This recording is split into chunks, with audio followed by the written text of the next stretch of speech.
Hello, youths of Ossining, and welcome back to another episode of Worth Watching, the show that thrives in quarantine. The show's been so successful that I was able to get a beach house in Bora Bora, so that's where I am right now. Just kidding, I wish. I hope you've been able to watch some of the movies that I've recommended over the last few weeks. I hope that you found some of your own, and I hope that you've been able to revisit some old favorites. Alright, I get the message in Finding Nemo, I do. But can you really blame the father for being so protective and worrisome? I mean, his wife was eaten by a shark. The second he lets his son go to school, he gets kidnapped. I mean, can you really blame him? Me and my production crew have been hard at work trying to figure out what to talk to you guys about next.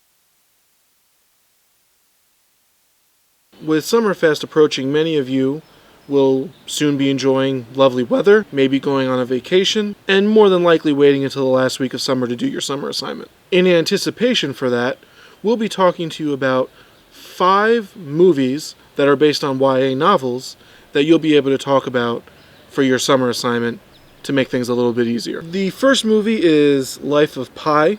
Most of this movie takes place with a young boy and a tiger stuck on a boat together, and I know what you're thinking, and you're absolutely right. Yes, they are able to social distance for most of the movie. Our main character, Pi, and this Bengal tiger are stuck on a boat for several weeks. And throughout the course of the movie, they really learn how to trust each other in order for both of them to survive. I suggest giving the book a read as well as watching the movie, because it's a movie that's very rich in symbolism and is a very beautifully written book and a beautifully made movie. The next movie based on a YA book is The Book Thief.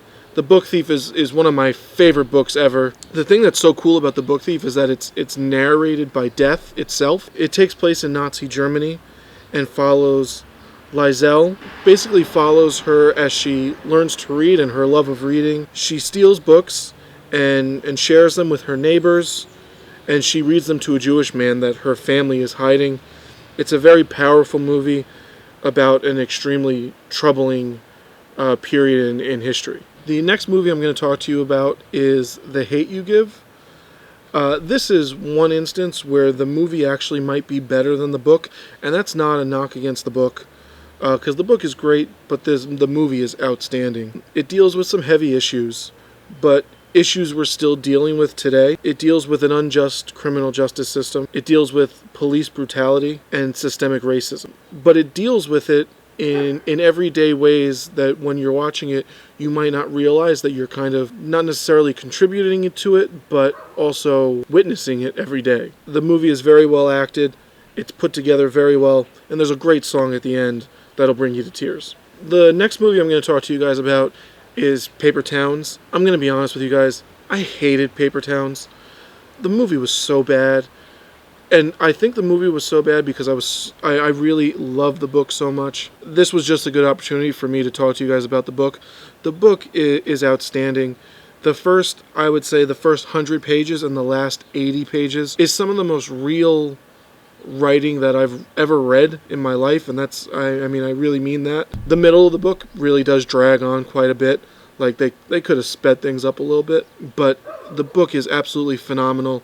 It's I like books that deal with road trips and that kind of thing, and this is like a different kind of road trip because it's more of like a existential road trip, and a lot of you guys won't really understand that just yet, but it deals with kids that are graduating college or graduating high school and are moving on to college, and these kids have grown up together and now they're leaving, and it's a very well written book. It's got a lot of powerful imagery to it. The movie just is not good in comparison to the book. The last movie I'm going to talk to you guys about is A Monster Calls, and this one is such an emotional movie. Our main character, Connor, is dealing with the fact that his mother is dying. A yew tree that he can see outside his window comes to life at night and tells Connor 3 stories, and afterwards Connor needs to tell him one.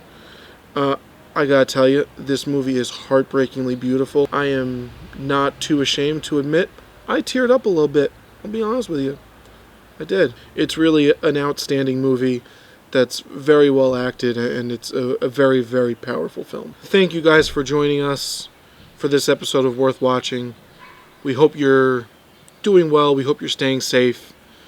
We hope you're continuing to social distance and wear your masks and wash your hands. There will be a doodle poll coming out soon so that we can best understand what you guys want from the library when we reopen and what you need from the library when we reopen.